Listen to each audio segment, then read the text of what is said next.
Guys, welcome back to my channel, welcome to our new blog. আশা করি তোমরা সবাই ভালো আছো। একদম রান্নাঘর থেকে আজকের ব্লগটাকে স্টার্ট করছি। অ্যাকচুয়ালি আজকে হচ্ছে সানডে, তো অনেক রান্নাবান্না আজকে করার আছে, কেন কি আজকে সন্দীপের বার্থডে। তো সেই কারণে প্রচুর রান্নাবান্না করব। আর কি কি রান্না করব না করব সবই তোমাদের সাথে শেয়ার করব। তো চলো এখন ব্লগটাকে স্টার্ট। এই দেখো, এখানে ভেটকি মাছটা ফ্রিজে ছিল, যেটাকে আমি এটা দিয়ে ফিশ ফ্রাই বানাবো। তো এটাকে আমি ডিফ্রস্ট করতে দিয়েছি। Please open the door. Please open the door. কি? Vlogging start. নো। वही कर ला नहीं है कि बैग डालो किसी खड़ी हो यार और मैसेज तो तुम्हें पढ़े देखना ওকে, কি কি এনেছো? बस देखा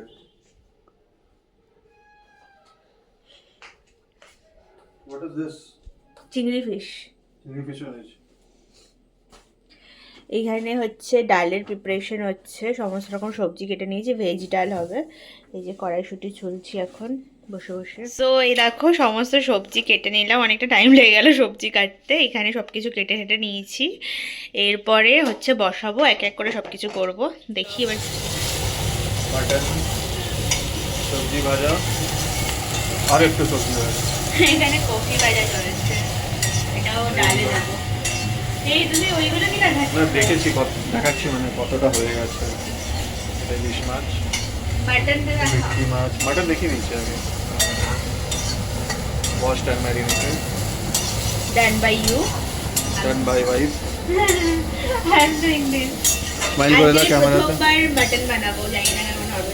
ভালো হবে ইউ উইল ডু গুড ভাজা ভুজি অলমোস্ট মানে ভাজাটা ডান হয়ে গেছে। এখানে আমি মাটনের পেঁয়াজটা কষাচ্ছি, আর ডালটা অলরেডি হয়ে গেছে, এটা আমি ওখানে রেখে এসেছি। এরপরে ইলিশ মাছটা করবো, অ্যান্ড তারপরে হচ্ছে হ্যাঁ এইটুকুই। আর ওই ভেটকি মাছটা ম্যারিনেট করে রেখেছি, ভেটকি মাছের ফিশটাই হবে, তো সেটা আমি ম্যারিনেট করে রেখে দিয়েছি। ওটা জাস্ট ভেজে দেবো। মাটনের এই ইয়েটা আমি ভেজে রাখছি।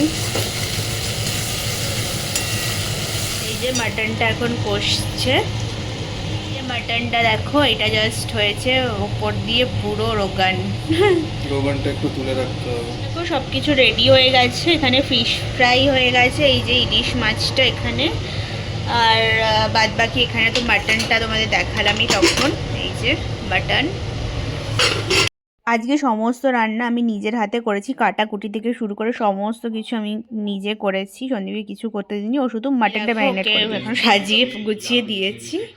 এই যে এটা হচ্ছে 3 পদের ভাজা রয়েছে, এটা ভেটকি মাছের ফিশ ফ্রাই যেটা বানাচ্ছিলাম তখন, ডাল, মাটন, ইলিশ মাছ আর সালাদ। এইখানে একটু চাটনি আছে জলপাইয়ের, মিষ্টি। তো দুপুরে খাওয়া দাওয়ার পরে সন্ধেবেলা এখন সন্দীপ একটু মন্দিরে এসে ঠাকুরকে প্রণাম করতে, এখন ওইখানেই দাঁড়িয়ে আছি। এখন একটু আমরা বেরোবো, মানে মন্দিরে প্রণাম করে এখন একটু আমরা কোনো একটু রেস্টুরেন্টে হয়তো যাব। তো চলো দেখি কোথায় যাই না যাই। তো ফাইনালি আমরা চলে এসেছি CC2-তে। আর মারাত্মক ভিড় আজকে, মানে চারোদিকে এত লোকজন গিজগিজ করছে, যেহেতু অলরেডি মানে ইয়ার এন্ডের টাইম চলে এসেছে, আর যেহেতু উইকেন্ড সানডে, তো প্রচুর মানুষ এসেছে। অ্যাকচুয়ালি দুপুরে অনেক কিছু খাওয়ার পরে আর সেরকম খিদেও ছিল না, তো আমরা হালকা ফুলকার মধ্যেই কিছু খেতাম। তার জন্য আমরা আফরাডেলিতে এসে এখানে কিছু পিৎজা আর কফি নিয়ে নিয়েছিলাম। তো ওটাই এখন সব কিছু মিলিয়ে দিনটা ভালোই কাটলো। তোমরা অবশ্যই কমেন্ট করে জানিও তোমাদের এই বছরটা কেমন কাটলো। অলরেডি এটা ইয়ার এন্ড হতে চললো, তো তোমরা অবশ্যই কমেন্ট করে জানিও যে তোমাদের বছরটা কেমন গেল। আর ভালো লাগলে please do like, comment, share, subscribe to my channel. ততক্ষণের জন্য বাই বাই।